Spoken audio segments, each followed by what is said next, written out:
Michael Brune, the executive director of the Sierra Club, excels at the latter. He doesn't tell people what needs to happen, but he has become a catalyst in the environmental movement to see people come together from all walks of life with the goal of, climate mitigation.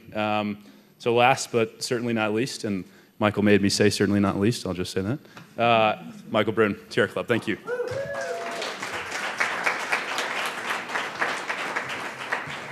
All right. Thank you, Kyle. That's a good line there. Hi, everybody. How y'all doing? Good. So this is the last session before Chip comes and closes it out. So first, let's please give a really loud, raucous note of appreciation for Sally and Chip and Allie and Barclay for putting this conference together.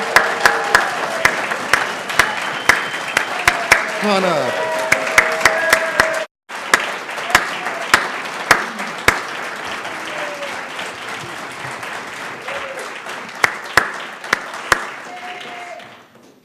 All right, so Chip, a couple months ago, we started talking about this conference, and a couple weeks ago, he asked me to come and give the last keynote. I guess it would be a summational keynote. And I had to think a little bit about what I would say, like what really do you say at the end of a conference like this? Particularly after we have spent 4 days hearing from some of the best informed, most inspirational, and innovative speakers, organizations represented here today. And we've looked pretty deeply at what is causing such rapid growth in the solar industry and how can that be integrated into the grid. What's causing such rapid growth in the wind industry. Talk about the imperative of energy efficiency and how that really should be at the forefront of all of our work across the economy. And how do all of those things factor together? We've talked about deep decarbonization and how we can't really just focus on the electric sector and transportation, but we have to really look much more aggressively across the economy. There's been a lot of talk about how we can't just focus on energy, but we got to look at soils and food and ag and forests and look at a holistic approach towards fighting climate change and do this integrated with some of the solutions being provided in other sectors. We've also talked about the need to change the narrative and to change the message and focus and tailor our messages to specific audiences. So what do you say after all of that? And so I thought that the best thing to say is that this is our moment for greatness. This is our time to achieve great things as a community.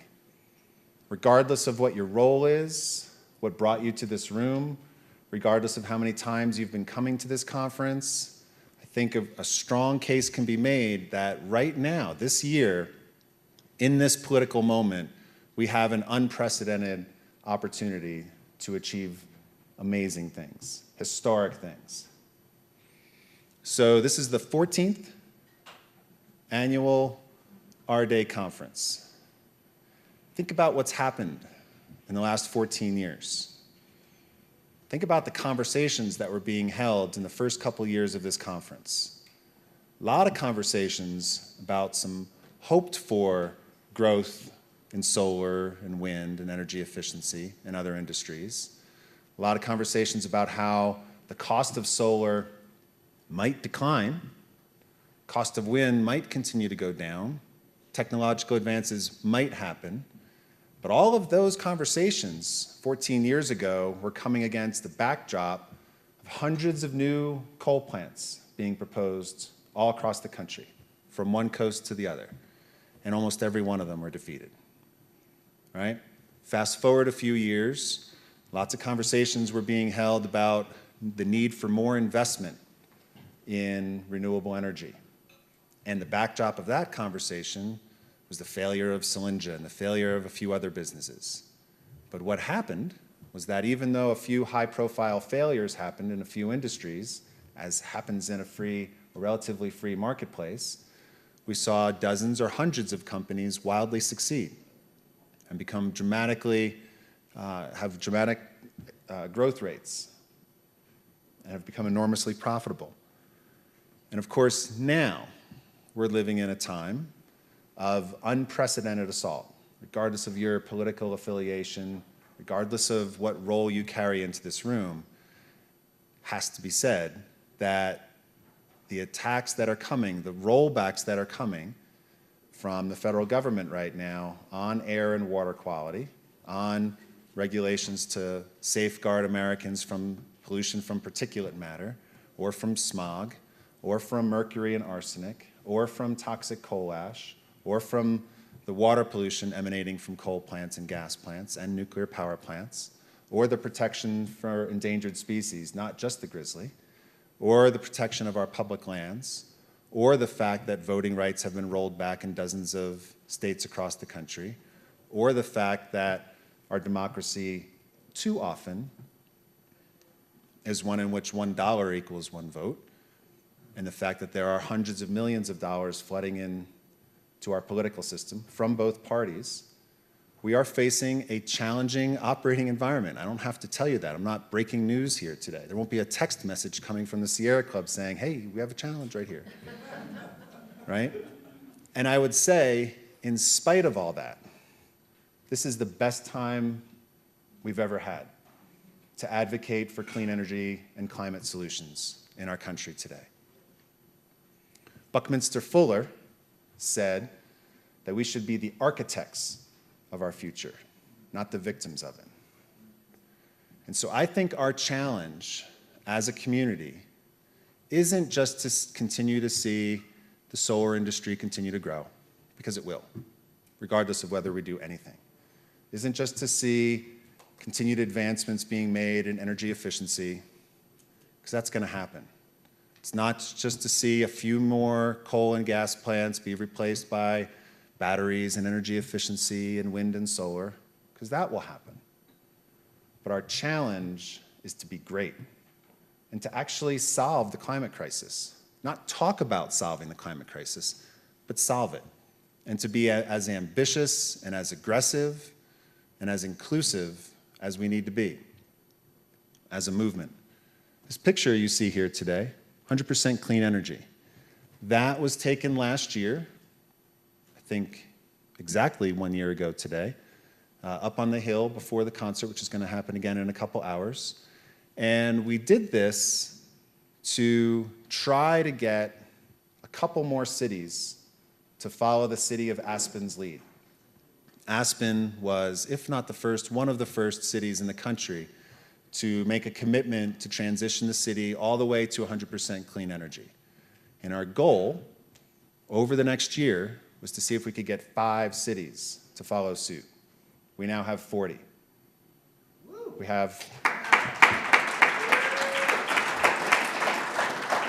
have more than 100 mayors who have made a commitment to 100% clean energy, which is short of getting the full city and the city council or whatever the regulatory agency is within that city to make a commitment to 100% clean energy. We have more than 100 businesses who have made a commitment, again, to 100% clean energy, all of which is going to be happening over time. And so I run the Sierra Club. We are a national grassroots environmental organization, one of hundreds, one of thousands of environmental organizations in the country today. And if you talk to most CEOs or executive directors of these organizations, it's tough times. And a lot of people will say that they are overworked, they've always been overworked, underpaid, they've always been underpaid, but facing challenges now like they've never faced before. And usually, halfway through that conversation, most people will say, but this is the best time to be doing this work, particularly on climate and clean energy. Why? Because we've won the argument. You heard from Adam Browning yesterday, who started off after a couple jokes. He talked about how 80% of Republicans are in favor of clean energy. 91% of Democrats want to see more clean energy be installed. We've won the public debate. There is no more public debate about whether clean energy is good for our economy and good for our country and good for the planet. We've won on the economics. Increasingly, wind is cheaper than gas, cheaper than coal, cheaper than nuclear power in most states across the country. Solar, increasingly, is cheaper than gas, cheaper than coal, cheaper than nuclear power in most states across the country. Energy efficiency has always been cheaper than gas, cheaper than coal, cheaper than nuclear power in every state across the country.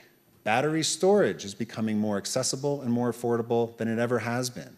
So we have an opportunity right now to be more bold, more aggressive, more ambitious than we ever have before.